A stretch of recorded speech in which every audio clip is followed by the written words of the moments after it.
नमस्कार दोस्तों, मेरा नाम है विवेक और आप देख रहे हो एग्ज़ाम से हेड यूट्यूब चैनल, जहां पे आपको रोजाना 2 लेटेस्ट गवर्नमेंट जॉब के बारे में बताया जाता है। आपको पता होगा हमारी पहली गवर्नमेंट जॉब की वीडियो सुबह 10 बजे आती है और दूसरी गवर्नमेंट जॉब की वीडियो दोपहर में 3 बजे। तो जितने बच्चे चैनल पे पहली बार आए हैं भाई, फटाफट से आप चैनल को सब्सक्राइब कर लो अगर आपको डेली 2 लेटेस्ट गवर्नमेंट जॉब की जानकारी चाहिए हो तो चलिए सीधा बात करते हैं आज के गवर्नमेंट जॉब की। दोस्तों, आज मैं आपके लिए एक ऐसी गवर्नमेंट जॉब लाया हूं जहां पे आप में से किसी भी बच्चे को जॉब लोकेशन की ना तो दिक्कत होगी और ना ही एग्जाम सेंटर की, क्योंकि यहां पे 28 जगहों पे वैकेंसी आई है। ये समझ लो लगभग सभी राज्यों के अंदर वैकेंसी आई है और जिस राज्य के लिए अप्लाई करोगे वहीं पे एग्जाम सेंटर मिलेगा, वहीं पे आपकी जॉब भी लगेगी, वो भी परमानेंट गवर्नमेंट जॉब सरकारी बैंक के अंदर। तो इस वैकेंसी की A to Z सारी जानकारी मैं आपको दूंगा, सिलेबस, बुक, अप्लाई कैसे करेंगे, सब कुछ बता दूंगा। लेकिन उससे पहले फटाफट से वीडियो को लाइक करके मुझे मोटिवेट कर दो ताकि मैं और ऐसी गवर्नमेंट जॉब लाऊं। और बाकी अब चलो मेरे साथ वैकेंसी की तरफ। तो चलिए सबसे पहले मैं आपको बैंक का नाम बताता हूं जिसने आज की ये गवर्नमेंट जॉब निकाली है। तो दोस्तों, इस सरकारी बैंक का नाम है बैंक ऑफ बड़ौदा। आप में से काफ़ी बच्चों ने इसका नाम सुना भी होगा, तो मैं बता दूं ये आपका एक गवर्नमेंट बैंक है, सरकारी बैंक है। जैसे कि SBI, पंजाब नेशनल बैंक, उसी तरीके से बैंक ऑफ बड़ौदा भी है। तो चलिए फिर बात करते हैं इम्पॉर्टेंट डेट्स की। तो मैंने अभी आपसे दावा किया था कि हम सबसे लेटेस्ट गवर्नमेंट जॉब बताते हैं और ये जो वीडियो है ये मैं बना रहा हूँ 3 मई को और इसके जो आवेदन है वो भी 3 मई से स्टार्ट हो रहे हैं। तो देखा, जो वादा करा था वो मैंने पूरा करा है। 3 मई से यहाँ पे आवेदन स्टार्ट हो रहे हैं। अभी 2 घंटे पहले इसका नोटिफिकेशन आया है। लास्ट डेट की अगर बात करें तो इसके जो फॉर्म है वो आप 23 मई तक भर सकते हो। ठीक है, तो जल्दबाजी करने की कोई ज़रूरत नहीं है, पहले वीडियो को देख लेना क्योंकि मैं आपको अप्लाई करना भी सिखाने वाला हूँ। टोटल पोस्ट की बात करें तो यहाँ पे 500 सीटें हैं, तो सीटें भी कम नहीं है, काफ़ी अच्छी है। 500 सीटें बहुत होती है, अगर जो मेहनत करता है उसका सिलेक्शन यहाँ पे हो सकता है। बात करें कि आपका एग्ज़ाम कब होगा, तो देखिए एग्ज़ाम की डेट यहाँ पे अनाउंस नहीं करी गई है और इसलिए मैंने लिखा है नोटिफाइड लेटर, यानी कि आपको बाद में बताई जाएगी। एंड यहाँ पे काफ़ी बच्चों को ये भी डर लगता है कि मान लो हमने अप्लाई करा, एग्ज़ाम भी हो गया लेकिन हमें पता ही नहीं है कि एग्ज़ाम हो गया। तो ऐसा यहाँ पे नहीं होने वाला। अगर आप इस गवर्नमेंट जॉब में अप्लाई करोगे ना, तो जब भी यहाँ पे एडमिट कार्ड रिलीज़ होगा तो आप पे मेल आएगा, आप पे मैसेज आएगा। तो इन्फॉर्मेशन तो आपको बिल्कुल टाइम से मिल जाएगी, उसकी चिंता आपको नहीं करनी। बाकी इसमें आपको कोई भी कन्फ्यूज़न नहीं होगा। तो चलिए मैं आगे लेके चलता हूँ और क्वालिफ़िकेशन बताता हूँ। बात करें एलिजिबिलिटी की यानी क्वालिफिकेशन की, तो बहुत ही सिंपल क्वालिफिकेशन यहाँ पे मांगी है। यहाँ पे कोई भी 10वीं पास ऑफिस असिस्टेंट पियोन के लिए अप्लाई कर सकता है। और ऐसा नहीं है कि सिर्फ 10वीं पास अप्लाई करेंगे, चाहे तो 12वीं पास भी कर सकते हैं, चाहे तो ग्रेजुएट भी कर सकते हैं और चाहे तो पोस्ट ग्रेजुएट भी। कम से कम आप 10वीं पास होनी चाहिए बस। और एक बात का आपको यहाँ पे ध्यान रखना है, मैंने आपसे अभी बोला था कि यहाँ पे लगभग सभी राज्यों में वैकेंसी आई है।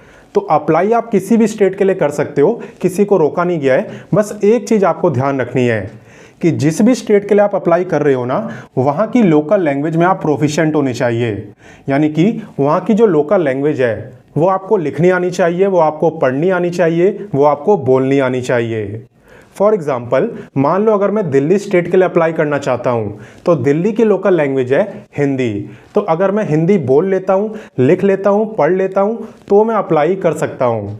ऐसी मान लो अगर आप पंजाब के लिए अप्लाई करना चाहते हो तो पंजाब की लोकल लैंग्वेज क्या है? पंजाबी। तो पंजाब में वो अप्लाई करेगा जिसे पंजाबी लिखनी आती है, बोलनी आती है, पढ़नी आती है। और वैसे भी लगभग सभी राज्यों में वैकेंसी है, तो आप लोग अपने अपने राज्य में अप्लाई कर देना, क्या दिक्कत है। और बाकी स्क्रीन पे आपको जितने भी स्टेट के नाम दिख रहे हैं उसी के जस्ट सामने आपको लोकल लैंग्वेज भी दिखेगी। कहीं कहीं पे आपको 2 लोकल लैंग्वेज भी लिखी मिलेगी। तो उनमें से अगर एक भी आपको आती है तो भी आप उस राज्य के लिए अप्लाई कर सकते हो। और अप्लाई सिर्फ एक स्टेट के लिए करना है, एक से ज़्यादा नहीं करना। क्लियर। तो चलिए अब मैं आपको सैलरी के बारे में बताता हूँ। सैलरी की अगर बात करें तो ये बहुत ही अच्छी है। आपका बेसिक पे है 19,500 प्लस इसके बाद आपको काफ़ी सारे अलाउंसेस भी मिलेंगे, जैसे कि आपका house rent allowance, dearness allowance, travel allowance और भी काफ़ी सारे अलाउंसेस। तो कुल मिला के आपकी जो टोटल सैलरी है वो 42,000 से लेके 45,000 तक रहेगी। तो 10वीं पास होके इतनी ज़्यादा सैलरी मिलना, वो भी एक सरकारी बैंक में, बिल्कुल सपने का हकीकत में बदलने जैसा है। और आप ऐसा कर भी सकते हो अगर वीडियो को पूरा देखोगे तो। बाकी चलिए आगे बढ़ते हैं और जानते हैं इसका सिलेक्शन प्रोसेस। सिलेक्शन लेना दोस्तों यहाँ पे बिल्कुल भी मुश्किल नहीं है। आपका बस एक एग्ज़ाम होगा और वो भी 80 मिनट का। कोई भी कंप्यूटर की यहाँ पे नॉलेज आपसे नहीं मांगी गई और ना ही आपका कोई टाइपिंग टेस्ट होगा। बस एक सिंगल एग्ज़ाम आपको यहाँ पे क्वालिफाई करना है। तो चलिए इसके बारे में मैं आपको बताता हूँ। ये जो एग्ज़ाम है ये है आपका ऑनलाइन एग्ज़ाम। ऑनलाइन का मतलब ये नहीं है कि घर बैठे दोगे। ऑनलाइन का मतलब ये है कि जब एग्ज़ाम सेंटर पे जाओगे ना तो वहाँ पे कंप्यूटर के ऊपर आपको एमसीक्यू टाइप के क्वेश्चन दिख रहे होंगे और वहीं पे एक क्वेश्चन के 4 ऑप्शन आपको दिखेंगे। जो भी आपको सही लगेगा उस पर आपको टिक करना होगा। सब्जेक्ट की अगर मैं बात करूं तो यहाँ पे आपसे 4 सब्जेक्ट से क्वेश्चन पूछे जाते हैं और टोटल होते हैं आपके 100 क्वेश्चन। चलिए मैं बताता हूँ किस सब्जेक्ट से कितने पूछे जाते हैं। यहाँ पे सभी सब्जेक्ट से 25 क्वेश्चन आते हैं। 25 होते हैं इंग्लिश के, 25 जीके के, 25 मैथ के और 25 ही रीजनिंग के होते हैं। और यहाँ पे जब आप एग्ज़ाम देने जाओगे तो सबसे पहले 20 मिनट के लिए आपके सामने इंग्लिश के क्वेश्चन होंगे, फिर नेक्स्ट 20 मिनट के लिए जीके के, फिर नेक्स्ट 20 मिनट में मैथ के, फिर नेक्स्ट 20 मिनट में रीजनिंग के। ठीक है, तो 20-20 मिनट के अंदर आपको यहाँ पे क्वेश्चन करने होते हैं और कुल मिला के आपको जो टाइम मिलता है वो है 80 मिनट्स का। मार्क्स की अगर बात करें तो यहाँ पे आपका एक क्वेश्चन 1 मार्क्स का रहता है, यानी कि कोई भी क्वेश्चन आप करेक्ट करते हो तो आपको 1 मार्क्स मिलते हैं और अगर आप कोई क्वेश्चन गलत करते हो तो यहाँ पे 0.25 मार्क्स आपके कट जाते हैं, क्योंकि आपकी नेगेटिव मार्किंग भी है। तो वही क्वेश्चन करना जो कन्फर्म आपको आते हों। अब बात रही कि आप इस गवर्नमेंट जॉब की तैयारी कहाँ से कर सकते हो, तो इस गवर्नमेंट जॉब के लिए जो सबसे बेस्ट बुक है उसका लिंक मैंने वीडियो के डिस्क्रिप्शन में दे दिया है। आप उसे परचेज करके आराम से इस गवर्नमेंट जॉब की तैयारी कर सकते हो। बुक भी ज़्यादा महंगी नहीं है, बहुत सस्ती है। और बाकी एक और बात बता दूं कि यहाँ पे एग्ज़ाम को क्वालिफाई करने के बाद आपका लैंग्वेज टेस्ट होता है। ये कोई एग्ज़ाम नहीं है, इसमें बस देखा जाता है कि आपको उस स्टेट की लैंग्वेज बोलनी आती है, पढ़नी आती है कि नहीं। इसके कोई मार्क्स भी नहीं जुड़ते, बस आपको इसे क्वालिफाई करना होता है और आप आराम से कर लोगे। मान लो मैं दिल्ली में रहता हूँ, आप मेरे से बोलोगे कि हिंदी में आपको बोल के दिखाना है, तो क्या मैं बोल नहीं पाऊँगा? तो बस इतना ही आसान यहाँ पे लैंग्वेज टेस्ट रहता है। बाकी चलिए आगे बढ़ते हैं और बाकी जानकारी लेते हैं। तो चलिए अब बात करते हैं एज लिमिट की, और यहाँ पे आपको सबसे ज़्यादा ध्यान देना है कि एज काउंट कब से हो रही है। तो देखो, एज आपकी काउंट हो रही है 1 मई से। ठीक है, 1 मई को अगर आपकी एज 18 से 26 साल के बीच में थी तब आप इस वैकेंसी में अप्लाई कर सकते हो। और बाकी ये जो एज लिमिट है ना, ये जनरल कैटेगरी की है। अगर आप रिजर्व कैटेगरी में आते हो तो आपको अलग से रिलैक्सेशन भी मिलेगा। तो चलिए मैं बताता हूँ कि किस कैटेगरी को कितना रिलैक्सेशन मिलता है।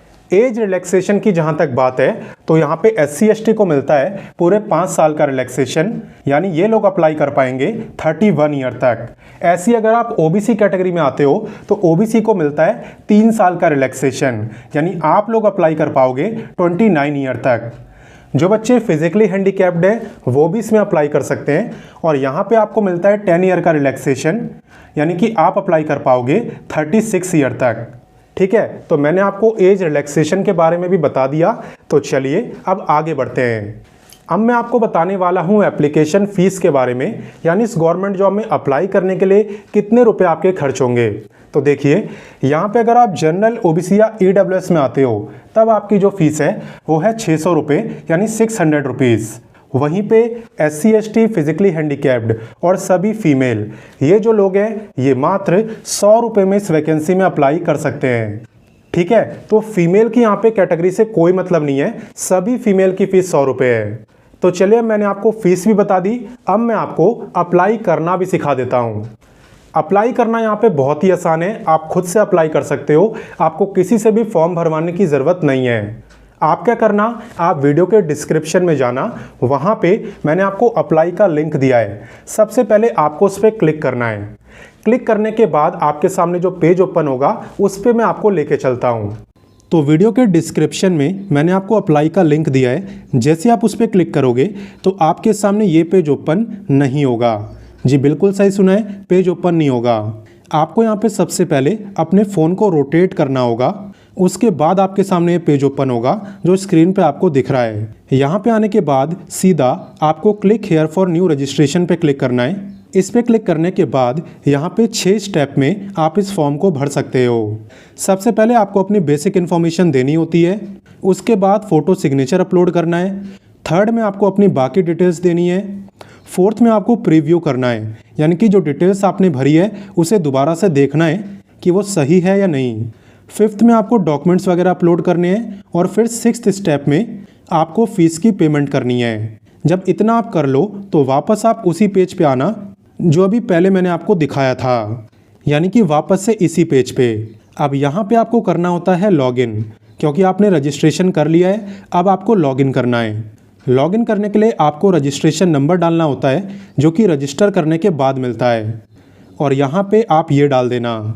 फिर फाइनली ये सेम कैप्चा आपको यहाँ पे डाल के सबमिट कर देना है और देन आप कंप्लीट फॉर्म को भर पाओगे। तो 23 मई तक आप इस वैकेंसी में अप्लाई कर सकते हो, और मैंने आपको बोला है कि सिर्फ एक ही स्टेट के लिए आपको अप्लाई करना है जहाँ की लोकल लैंग्वेज आपको आती हो। और बाकी अगर आप इस गवर्नमेंट जॉब में अप्लाई करने से पहले ऑफिशियल नोटिफिकेशन पढ़ना चाहते हो तो वीडियो के डिस्क्रिप्शन में जाना, वहाँ पे आपको नोटिफिकेशन, अप्लाई, ऑफिशियल वेबसाइट सारे लिंक मिल जाएंगे। और फिर भी आपको कोई दिक्कत हो तो आप कमेंट करके मुझसे पूछ सकते हो। तो मैंने अपनी तरफ से आपको इस गवर्नमेंट जॉब की सारी जानकारी दे दी है, लेकिन फिर भी आपके मन में कोई डाउट हो, कुछ पूछना हो तो आप कमेंट करके पूछ सकते हो। मेरी बस आपसे एक छोटी सी रिक्वेस्ट है कि आप इस वीडियो को अपने बाकी दोस्तों के साथ भी शेयर करना, ठीक है, अपने दोस्तों के साथ, भाई बहनों के साथ, इवन गर्लफ्रेंड बॉयफ्रेंड के साथ भी, ताकि उन्हें भी इस वैकेंसी के बारे में पता चले और वो भी इस मौके का फ़ायदा उठा पाएँ। और साथ ही में अगर आपको मेरे समझाने का तरीका अच्छा लगा, जो कि मुझे उम्मीद है लगा होगा, तो वीडियो को लाइक करके जाना, क्योंकि गाइस आपका लाइक मुझे मोटिवेशन देता है। तो चले मिलते हैं आपसे नेक्स्ट वीडियो में फिर एक नई गवर्नमेंट जॉब के साथ। तब तक के लिए जय हिंद, जय भारत।